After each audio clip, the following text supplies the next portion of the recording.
Қайырлы кеш қыздар. Бүгін мен жолдасымның сұрауы бойынша оливье салатын жасадым. Сіздерге де рецепт түсіріп кетуді жөн көрдім.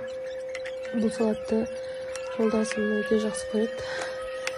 Ол әр жұмыстан келген сайын жасап отырамыз. Ең алдымен сәбіз, картоп, жұмыртқаларымызды қайнатып пісіріп аламыз. Сосын жақсылап қабықтарын ашып, тазалап алатын боламыз. Достар, менің каналыма тіркеліп, лайк басып, коммент жазып кетіңіздер. Ол мен үшін ең үлкен қолдау. Мына жерде барлық қайнатылған заттарымызды ашып, тазалап алатын боламыз.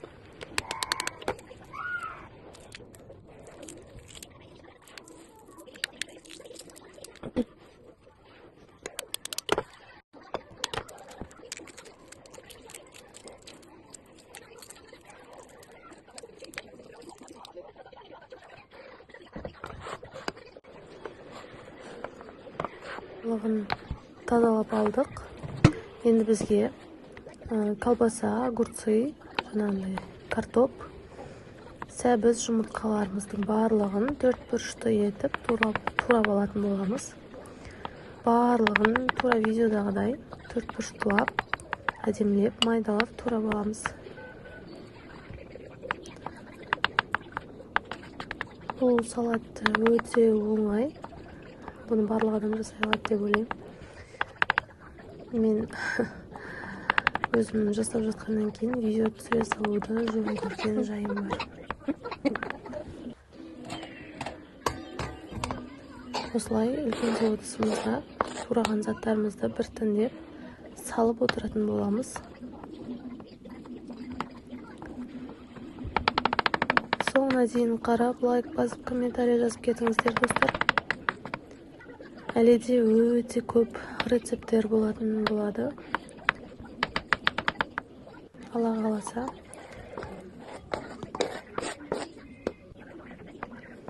Енді жұмыртқаларымызды да майдалап 4 бұрышты етіп турап аламыз.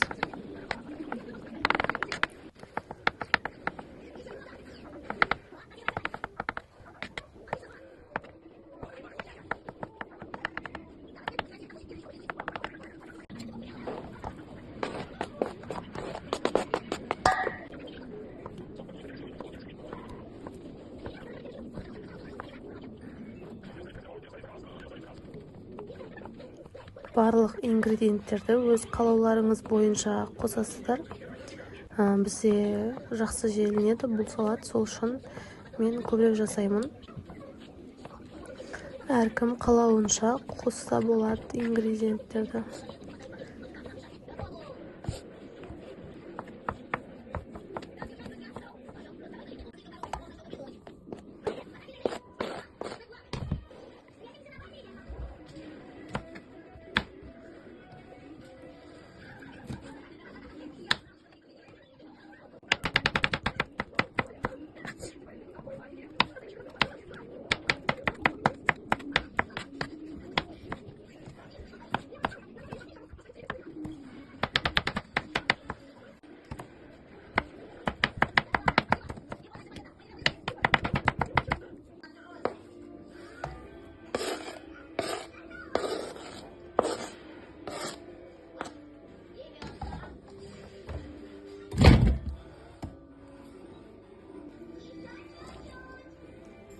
Барлық ингредиенттер турап ыдысымызға салып алдық. Енді майонез қосатын боламыз. Мен майонез көбірек қосамын. Майонез көп болған сайын дәмді болады. Сосын осылай жақсылап араластырып аламыз. Маған қолмен араластырған ыңғайлы. Сол үшін мен қолмен араластырамын. Өте майонез көп болса, өте дәмді болып шығады. Жасап көріңіздер, қыздар. Мен соңына дейін болғандарыңызға рахмет. Каналыма тіркеліп қойыңыздар. Мінекей салып, әдемілеп көрсетіп жатырмын. Өте дәмді салат. Жасап, үйлеріңізде тез жасап тұрыңыздар. Барлық балдар, кішкентайлар жақсы көретін салат. Менімен бірге соңына дейін болғандарыңа рахмет. Сау болыңыздар.